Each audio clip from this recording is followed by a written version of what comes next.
Assalamualaikum warahmatullahi wabarakatuh.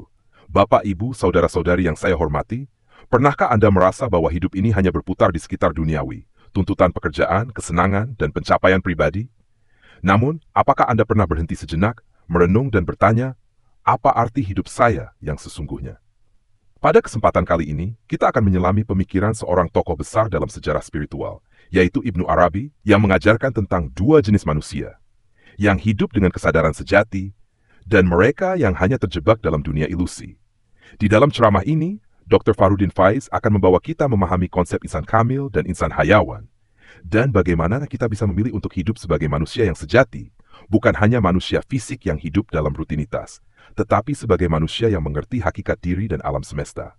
Jangan lewatkan kesempatan untuk menyelami ajaran yang mendalam ini dan temukan bagaimana kita bisa membawa diri kita ke level yang lebih tinggi dalam spiritualitas dan kesadaran ilahiyah. Mari kita saksikan bersama ceramah ini, dan semoga kita semua mendapat pencerahan untuk menjalani hidup yang lebih bermakna dan dekat dengan Tuhan. Silakan duduk dengan tenang dan siapkan hati untuk menyimak. Katanya Ibnu Arabi, manusia yang kehilangan atribut kemanusiaan kamilnya, levelnya kayak binatang. Bedanya hanya di diferensia. Diferensia itu kambing sama ayam, itu kan beda, tapi kan sama-sama binatang. Nah, nanti ada satu jenis binatang lagi namanya manusia. Itu kalau atribut-atribut kemanusiaannya nggak dipakai, atribut-atribut kesejatiannya dibuang. Jadi kamu tinggal milih sekarang hidupmu mau jadi insan kamil apa insan hayawan.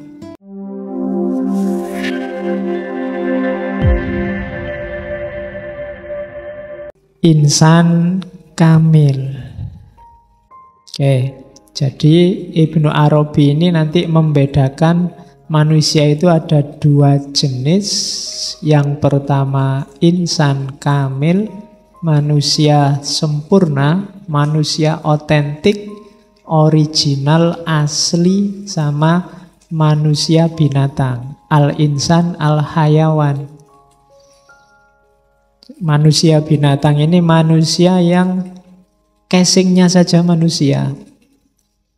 Manusia itu kan jenisnya binatang. Saya sering bilang kan manusia itu binatang yang berpikir, binatang yang memaknai, binatang yang main simbol dan macam-macam. Dan katanya Ibnu Arabi, manusia yang kehilangan atribut kemanusiaan kamilnya, levelnya kayak binatang. Bedanya hanya di diferensia. Diferensia itu kambing sama ayam, itu kan beda, tapi kan sama-sama binatang. Nah, nanti ada satu jenis binatang lagi namanya manusia.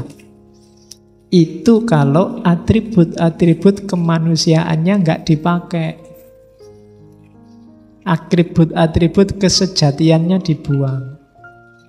Jadi kamu tinggal milih sekarang hidupmu mau jadi insan kamil apa insan hayawan.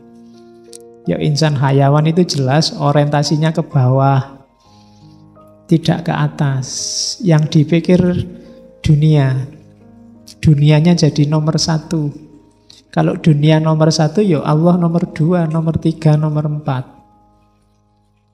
Kalau cita-citamu hanya menaklukkan dunia, menaklukkan lingkungan sekelilingmu, menaklukkan Indonesia, menaklukkan Ahok, ya yang lain nomor sekian berarti. Pokoknya apapun yang terjadi harus itu berarti nomor satu dia.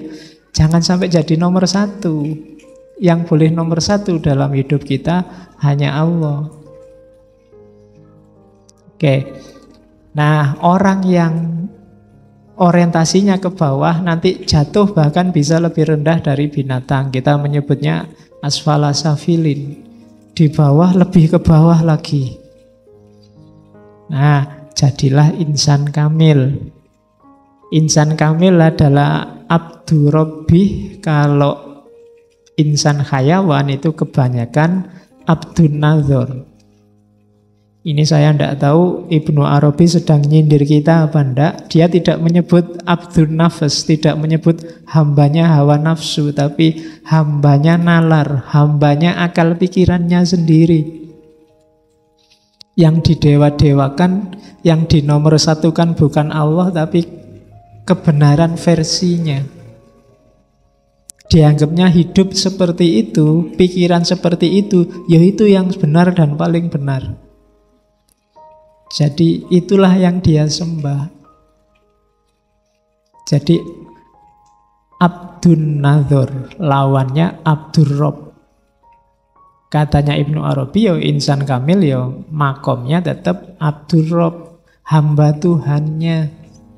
Bukan hamba persepsinya, bukan hamba persangkaan-persangkaannya, bukan hamba pendapat-pendapatnya.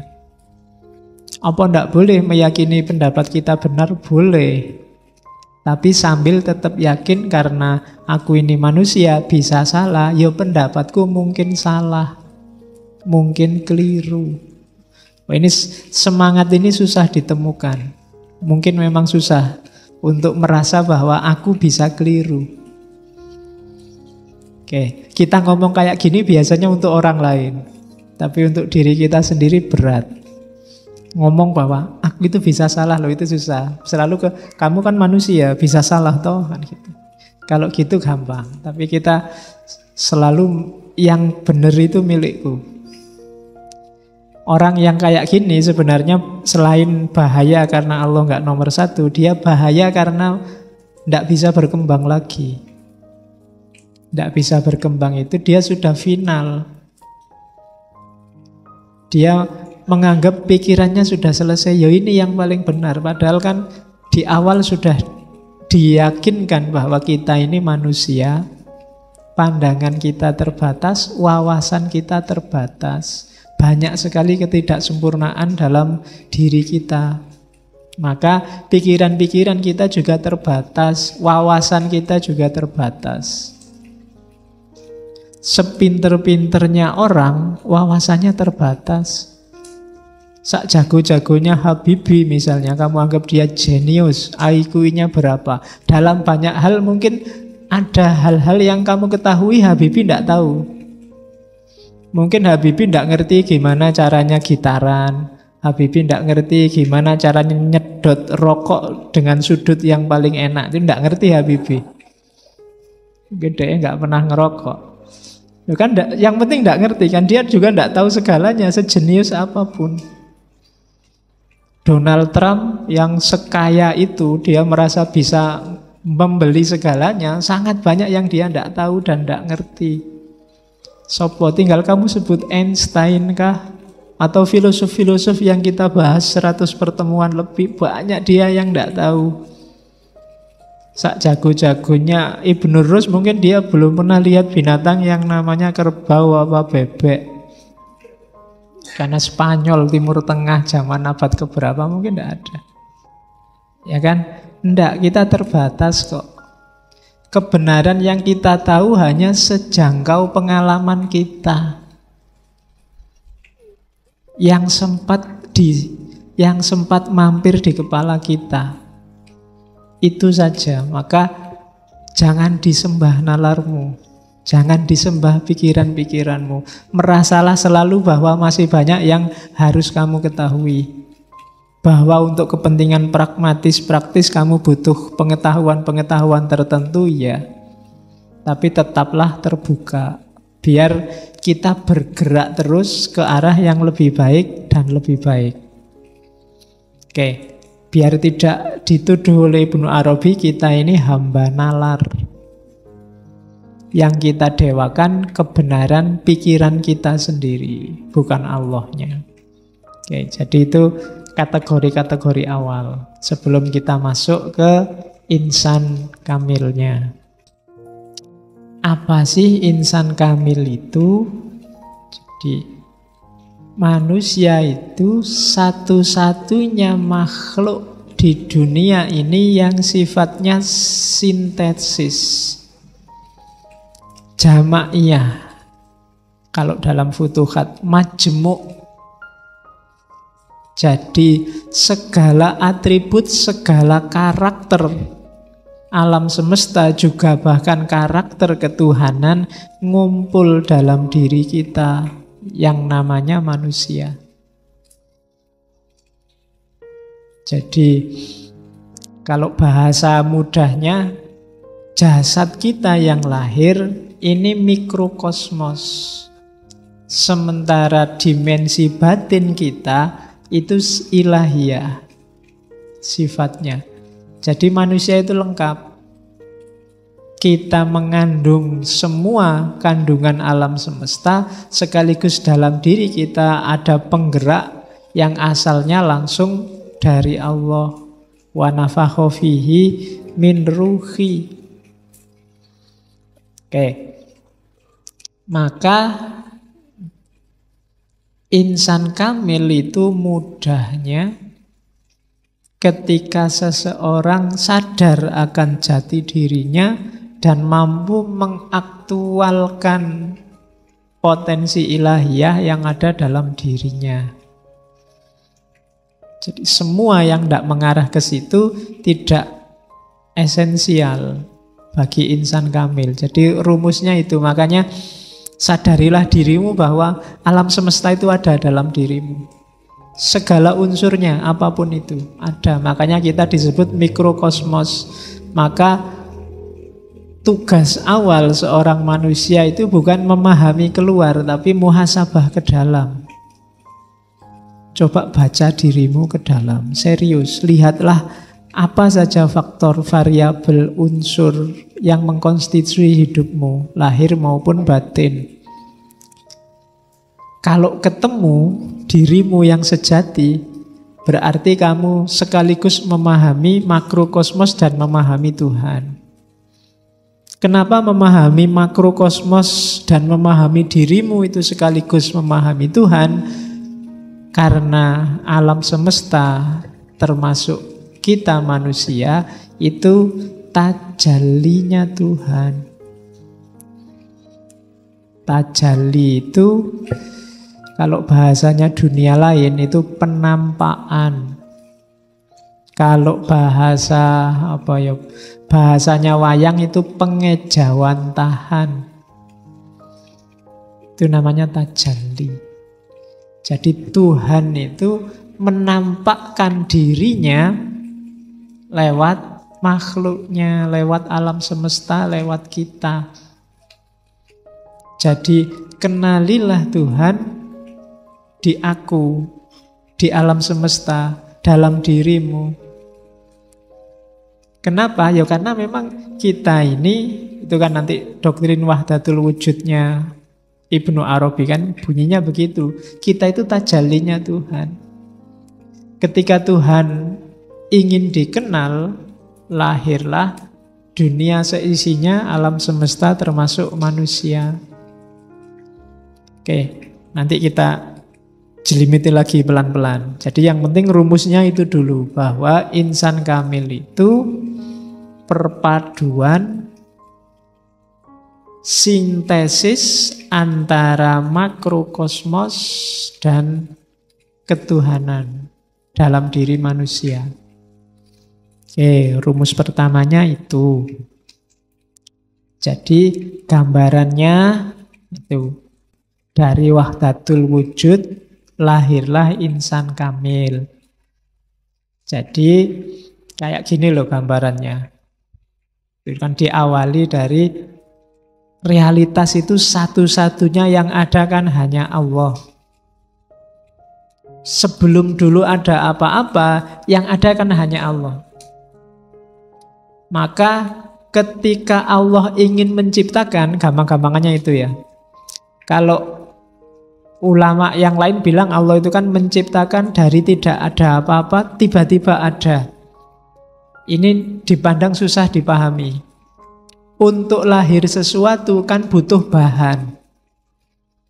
Manusia aja disebut dari tanah, nanti malaikat dari cahaya, setan dari api, itu kan namanya ada bahan.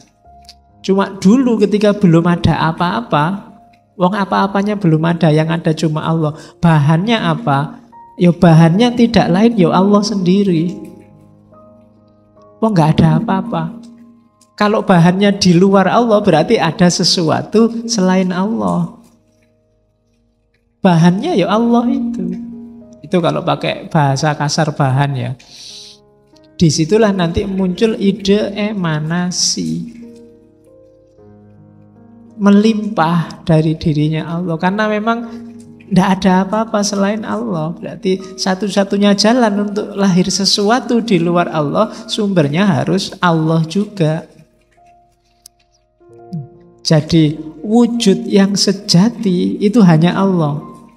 Ketika muncul wujud lain, itu pasti pecahan, dalam tanda petik ya, pecahan dari Allah. Yang hakikatnya ya Allah sendiri. Kalau gelas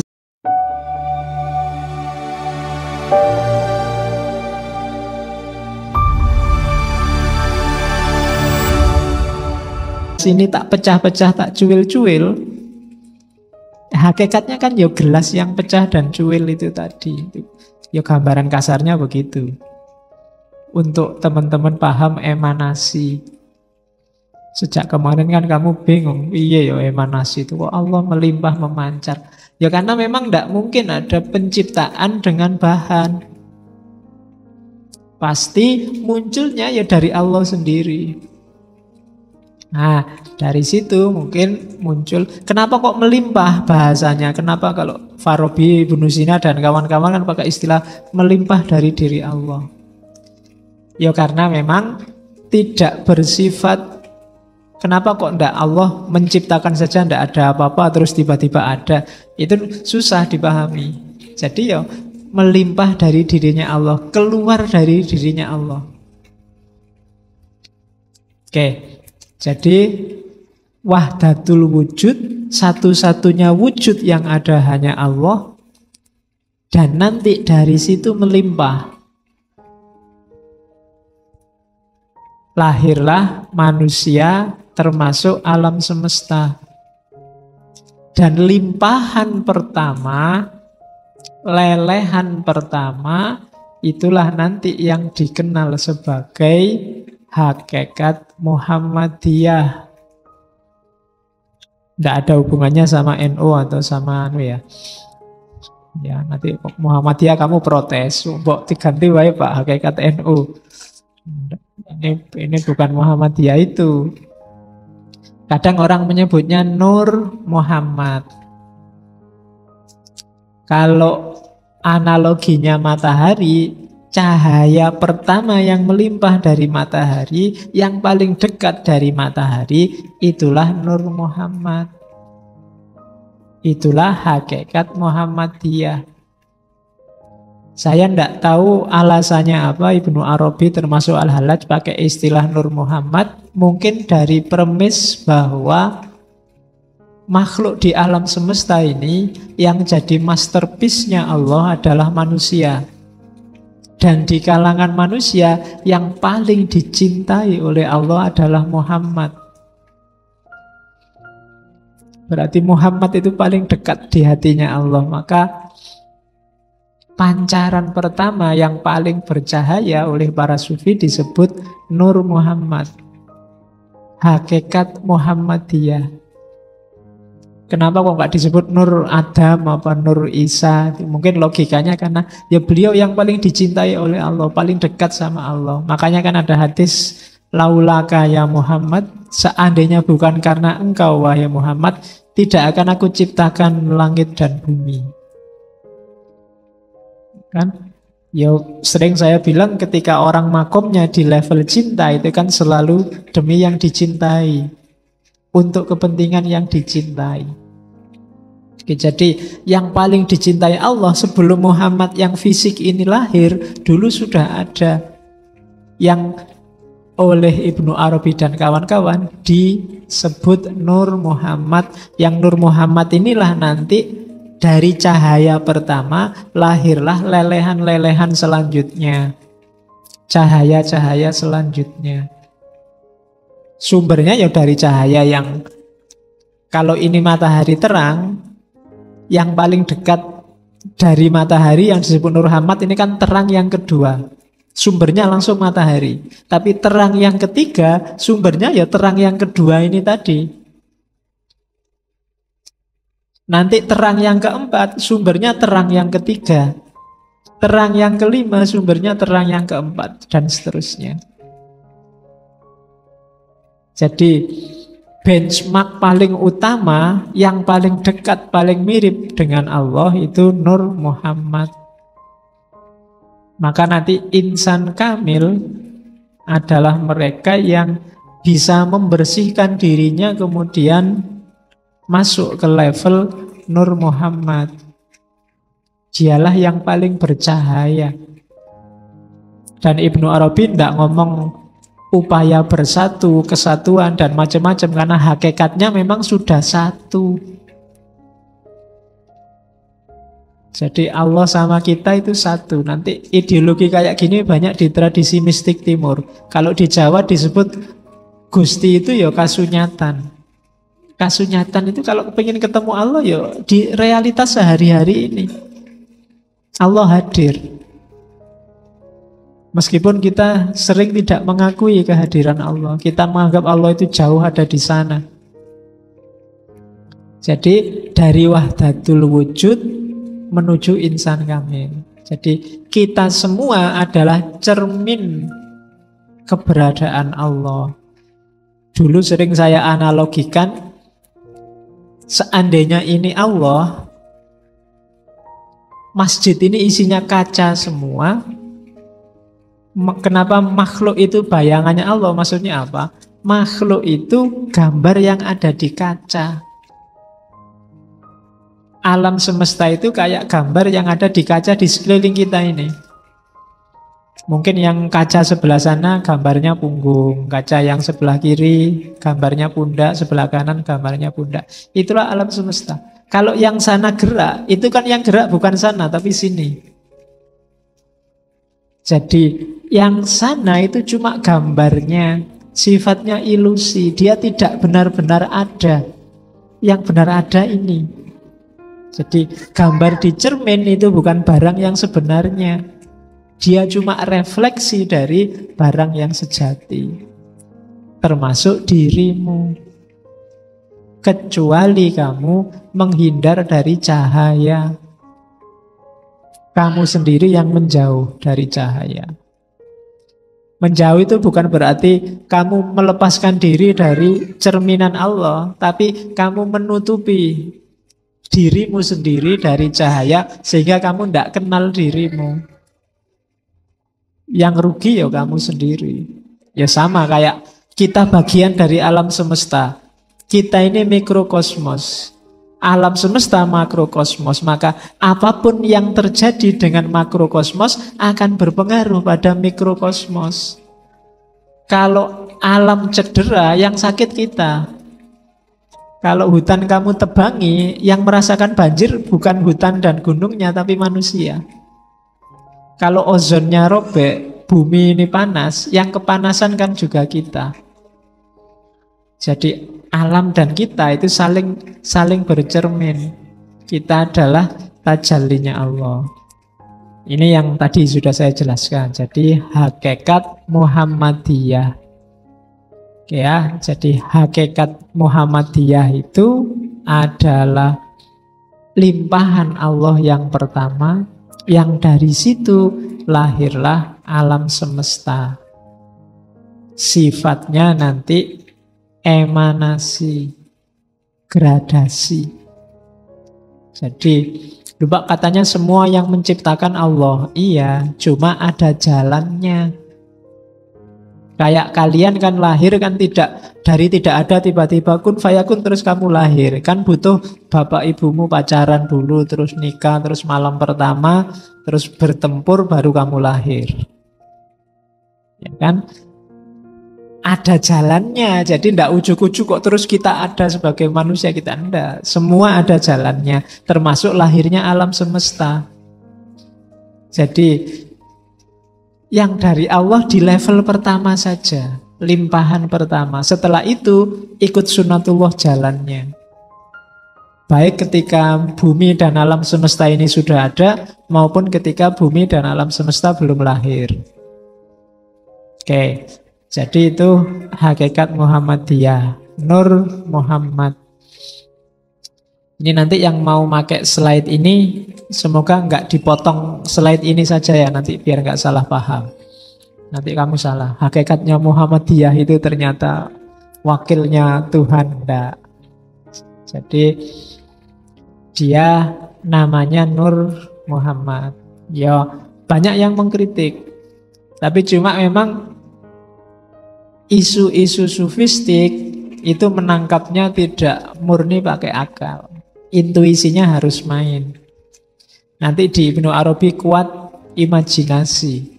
Kalau imajinasimu nggak main, akan susah menangkap hakikat Muhammadiyah, Nur Muhammad, insan kamil. Kalau pakai akal saja agak susah. Agama itu banyak yang tidak rasional. Yang bisa menangkap yang tidak rasional itu apa? Daya imajinasi. Kalau imajinasimu tidak berputar, tidak bisa, ya susah. Tidak bisa membayangkan. Surga, neraka, sirotol mustaqim, akhirat, pahala, siksa. Itu imajinasimu kalau macet. Kamu mengandalkan akalmu yang 1 tambah 1 2, mungkin kamu tidak percaya. Di surga itu, kalau di bumi, akarnya di bawah, buahnya di atas. Kalau di surga kebalikannya.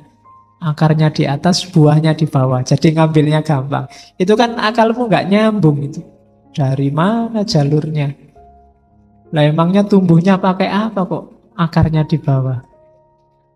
Bidadari itu perawan terus. Itu kan nggak tekan pikiranmu. Emangnya di sana ada dokter yang operasi gitu terus?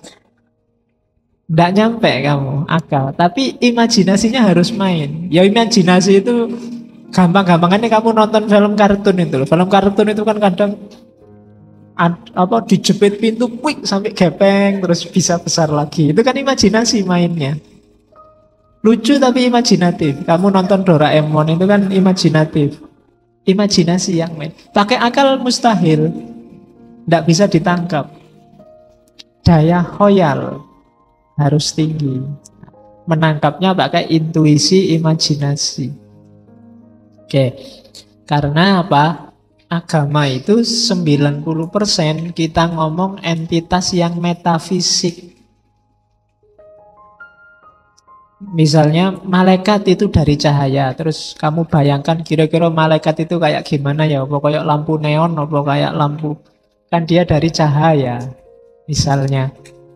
Itu kan imajinasimu kalau nggak canggih ya susah menangkapnya.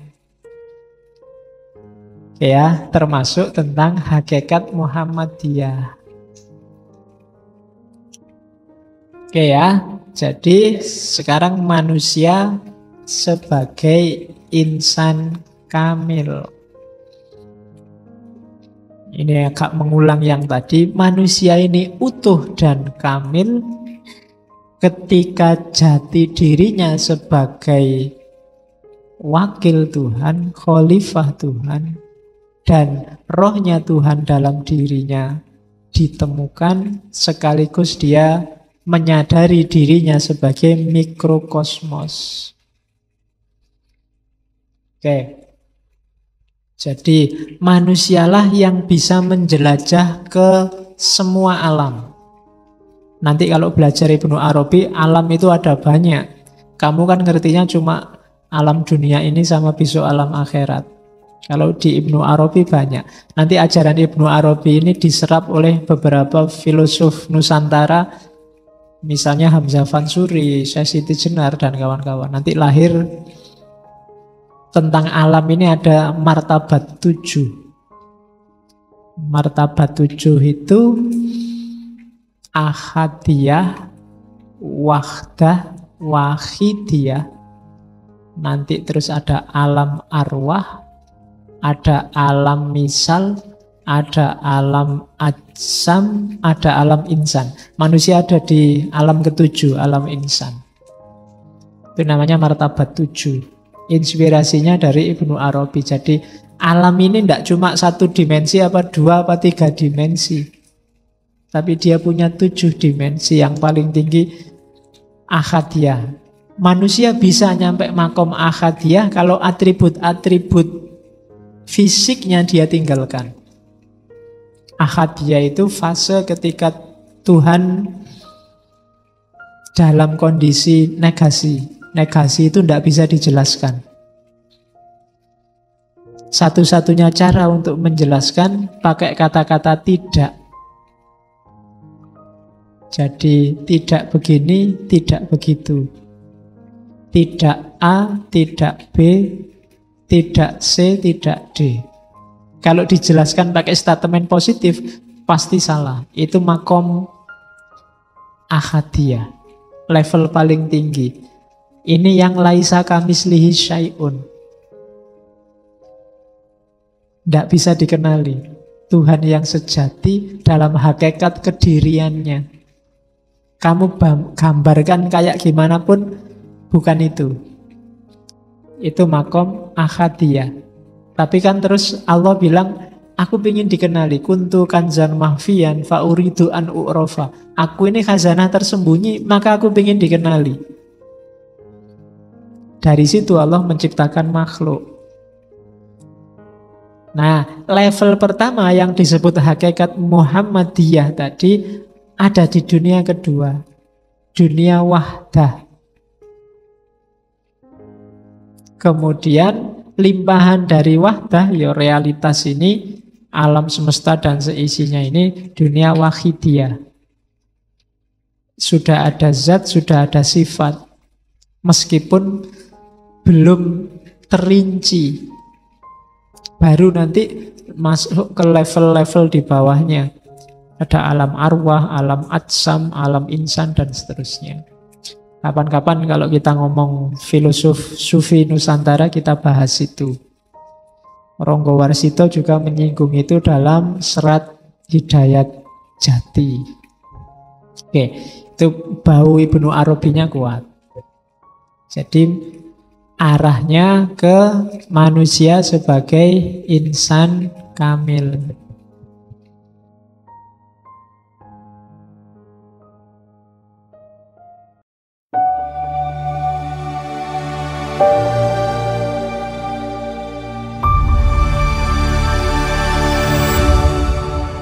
Pada ceramahnya, Dr. Fahrudin Faiz mengungkapkan pemikiran Ibnu Arabi tentang konsep insan kamil dan insan hayawan. Ibnu Arabi membedakan manusia menjadi dua jenis. Insan kamil, yaitu manusia yang telah mencapai kesempurnaan spiritual dan hidup dengan kesadaran penuh tentang dirinya dan Tuhan. Serta insan hayawan, yaitu manusia yang kehilangan atribut kemanusiaannya. Hidup hanya berdasarkan akal dan nafsu, seperti binatang. Manusia yang orientasinya hanya duniawi, menurut Ibnu Arabi, akan jatuh lebih rendah dari binatang dan kehilangan kedalaman spiritualnya, karena dia lebih mengutamakan hawa nafsu dan pikirannya sendiri daripada Tuhan. Dr. Fahrudin Faiz melanjutkan untuk menjelaskan bahwa manusia sebagai insan kamil adalah sintesis antara makrokosmos, alam semesta, dan mikrokosmos, diri manusia, yang membawa sifat ketuhanan. Manusia memiliki potensi ilahiyah yang perlu diaktualisasikan melalui kesadaran batin. Konsep wahdatul wujud dalam ajaran Ibnu Arabi menekankan bahwa segala sesuatu di alam semesta, termasuk manusia, adalah cerminan dari Tuhan. Jika manusia mampu menyadari hakikat dirinya yang sejati, dia akan memahami bahwa dirinya adalah manifestasi Tuhan. Oleh karena itu, tugas manusia pertama kali adalah muhasabah, melihat diri ke dalam untuk menemukan jati diri yang sejati dan mencapai kesadaran tentang Tuhan yang hadir dalam dirinya. Lebih lanjut, Dr. Fahrudin Faiz menggambarkan hakikat Muhammadiyah sebagai pancaran pertama dari tumelimpah ke seluruh alam semesta. Ibnu Arabi mengajarkan bahwa manusia yang mencapai level insan kamil adalah mereka yang mampu menyucikan diri dan masuk ke dalam cahaya Nur Muhammad, yang merupakan sumber pertama dari segala ciptaan Tuhan. Manusia yang mencapai level ini bukan hanya memahami dirinya sebagai bagian dari alam semesta, tetapi juga memahami bahwa semua ciptaan adalah bagian dari wahyu ilahi. Konsep ini mengarah pada kesadaran bahwa manusia tidak hanya sekadar makhluk fisik, tetapi juga memiliki dimensi ilahiyah yang harus diaktualisasikan untuk mencapai kesempurnaan sejati, menjadi wakil Tuhan di dunia ini.